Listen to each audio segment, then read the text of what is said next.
everyone, my name is Nathalie Pareja. I am a first year college student. Today I'm going to show you a fun and colorful science experiment called the baking soda and vinegar volcano. This experiment is not just fun to watch, it also teaches us about chemical reactions, gas formation, and how everyday materials can show us the real science in action.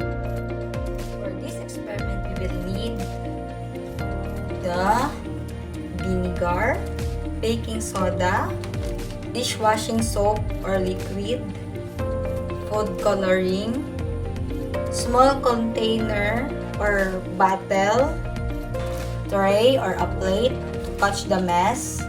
Now, let's get started the experiment.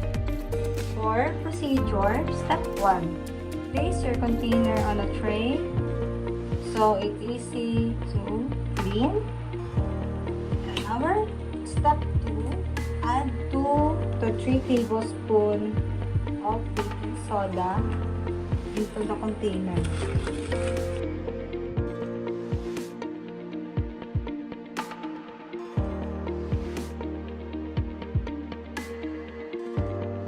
Step 4. Step 3 rather. Pour a 1 tablespoon of dishwashing liquid on the top.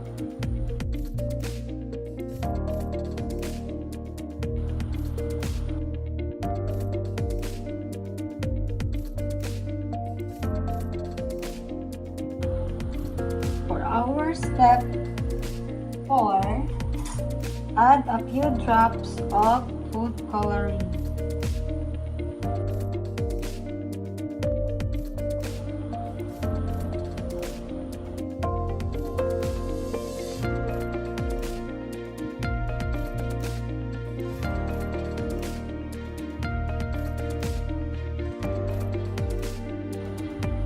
So for our step 5, pour a half a cup of vinegar into the container.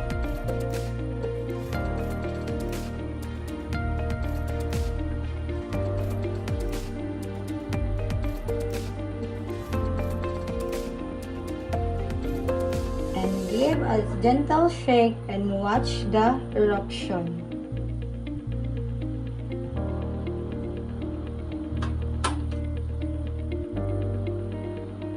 Look at that color foamy lava.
So the science explanation and chemical reaction, this experiment demonstrate an acid-base chemical reaction. So the vinegar or acetic acid reacts with the baking soda or sodium bicarbonate that producing the carbon dioxide gas or Cl2, water, and sodium acetate.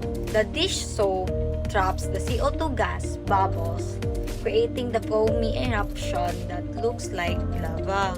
This reaction shows how gases can be formed during chemical changes, which is an important concept in understanding chemical processes around us like the fizz in the soft drinks, or even natural volcanic eruptions.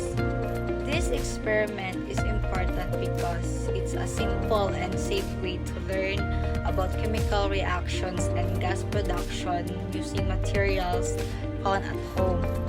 And it also encourages us curiosity and creativity, especially for students like me or a young learners.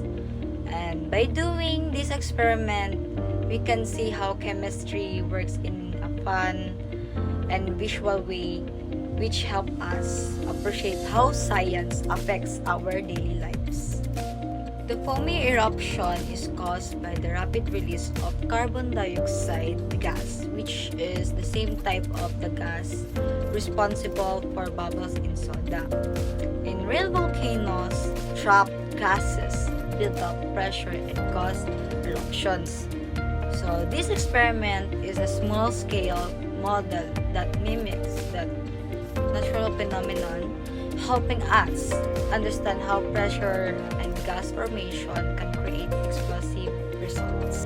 And that's how our colorful baking soda and vinegar volcano works. And we not only saw a cool eruption, but we also learned about the science behind it and its real-world importance.